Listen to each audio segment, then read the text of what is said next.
beautiful fall day. My name is Kathy LeBaron, and I'm co-chair of Public Art Lincoln along with Richard Barrick.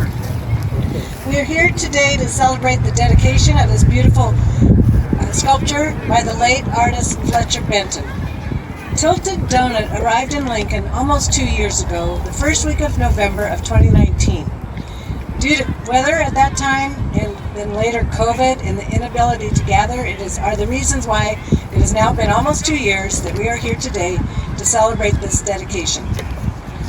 You are going to hear today from our mayor, Leirion, Gaylor, Baird, George Neubert, and Robert Duncan about the story of how Tilted Donut arrived in Lincoln and finally made its way to Lincoln, Nebraska. Would Mayor, Robert, and George please join me at the podium?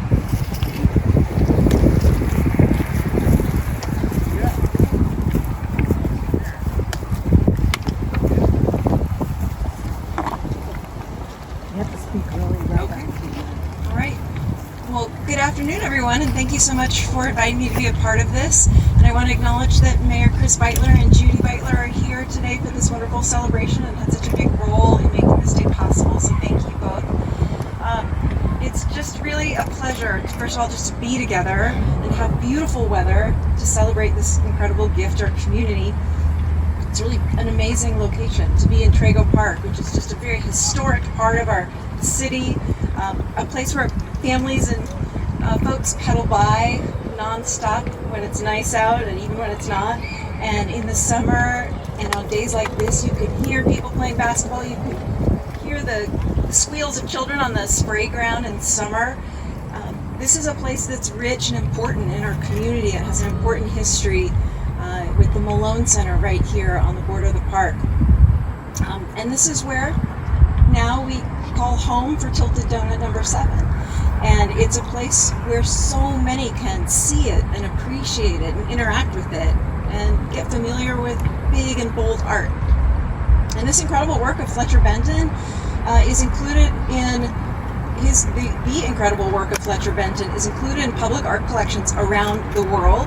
And now, thanks to the effort of so many people here today, this is part of Lincoln's public art collection. And I am so grateful to have reached this moment where we can acknowledge all the folks who've made it possible.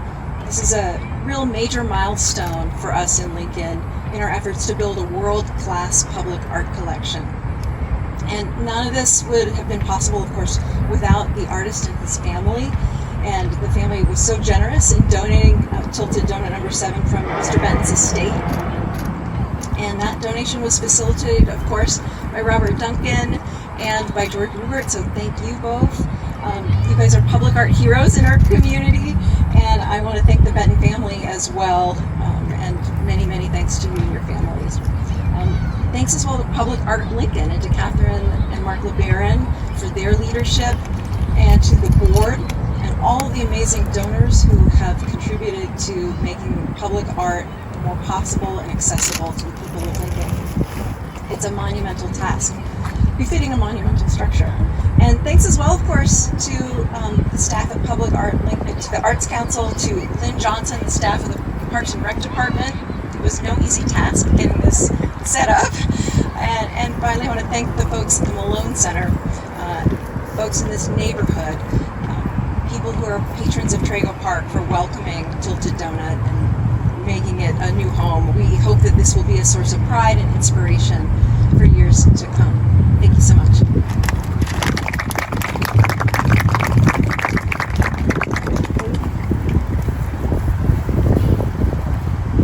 Thank you very much, Mayor.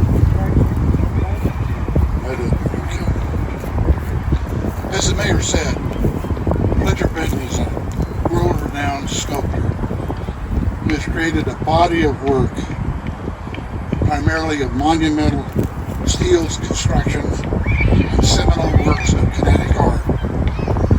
His works are important collections, private, corporate, and museum collections. He is represented in the Metropolitan Museum of Art in New York City, the Whitney Museum, the Hirshhorn Museum in Washington, D.C., the Smithsonian, and also the San Francisco Museum of Art. Fletcher taught at the California School of Arts and Crafts in the Bay Area, also at the Art Institute in San Francisco, and then later a professor of art at the University of California in San Jose. He's gotten many awards. He has numerous awards, including Distinction of Service from the University, the Academy of Arts and Letters from New York, and also a Lifetime Achievement Award by the International Sculpture Center. I'm honored to be able to talk and speak of Fletcher Benton, as I had the opportunity to develop a long personal and professional relationship with Fletcher, which started in 1996. Wow. I started my graduate studies at the Art Institute, where he was teaching sculpture, and that's where I met him and became friends. Fletcher was a gifted teacher who demonstrated his enthusiasm and encouraged and supported younger artists. His career and artistic expressions always reflected his childhood interests and passions, particularly his involvement and participation in soapbox derbies. He was proud that he would design and build and try to win races in contests in Ohio, where he was raised. Benton, as a sculptor, has always referred to himself as a builder. In fact, unlike most contemporary sculptors who work at large scale like this, he only do a maquette, model, and send it out and have it in his San Francisco. His education, he received a BAFA from the University of Miami in Ohio, and then moved to San Francisco in 1957 and was part of the kind of beatnik bohemian area of North Beach in San Francisco. But most of the art being done at that time was considered both funky and expressive. But he looked beyond what was being regional, and he drew upon an international vision drawn from the Russian constructivists and the Bauhaus from Germany. It was during this early period that he began to start creating a series of geometric hard-edge paintings, which were kinetic paintings, which moved in space. Then he became invited to a big exhibition at the Museum of Modern Art on kinetic art from the early 60s, traveled nationally, and had a reputation and included galleries picking up his work in New York City, in South America, and Europe. And again, really had an international reputation as a young sculptor of that area. However, in 1971, he abandoned kinetic art and started working in the steel work that you'll see today. He began his geometric language of geometric abstraction in steel. During his work and career, he worked a lot on series of works, and most of you know this obviously from the Donut series. He's well known for what we call the folded circuit series, folded alphabets, where he used the alphabet, as he also had been a sign painter early in his career, balanced, unbalanced, in private collections here in Lincoln. He did a series on the World War II airplanes, which now housed in the Duncan Aviation. They're worth seeing, extraordinary crafted models of World War planes. Block on block, steel watercolors, circus, and then the Donut series, which started in year 2000. Fletcher Benton's oeuvre represents a consistent and personal vision of refining and redefining geometric sculpture, in which he has created a significant and memorable contributions to contemporary American sculpture. Thank you very much.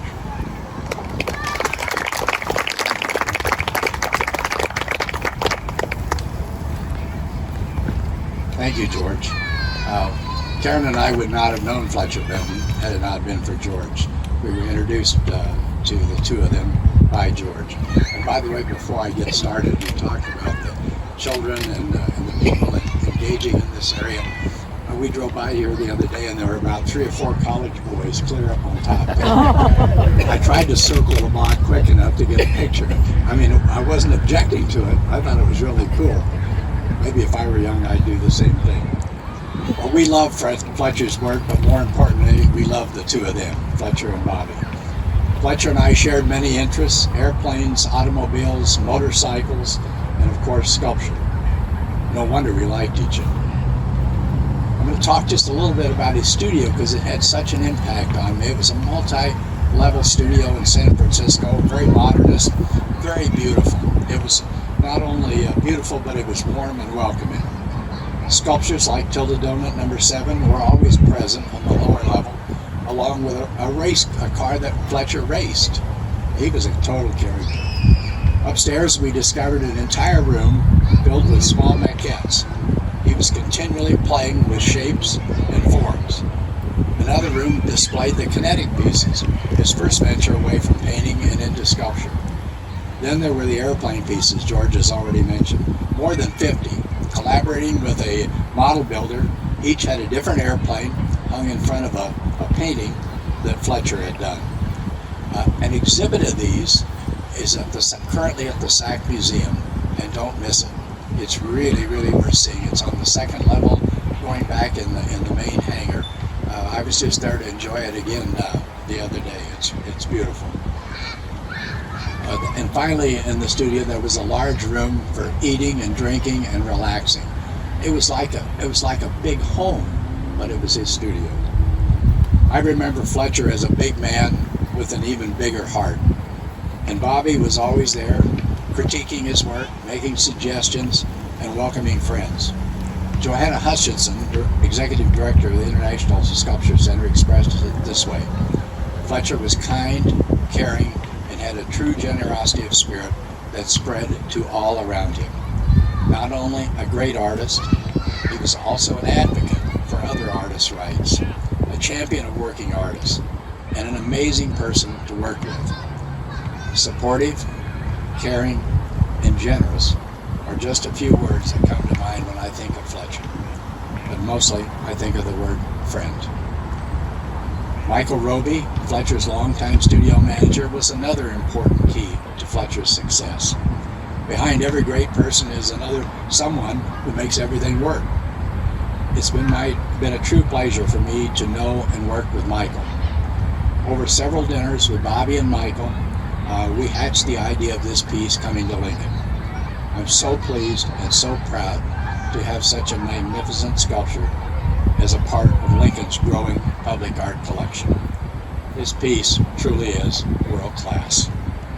So I also want to say once more, thank you to Bobbie, to Michael Roby, and the Benton children, Ashley and Fletcher Jr., for this incredible gift to our community. Thank you.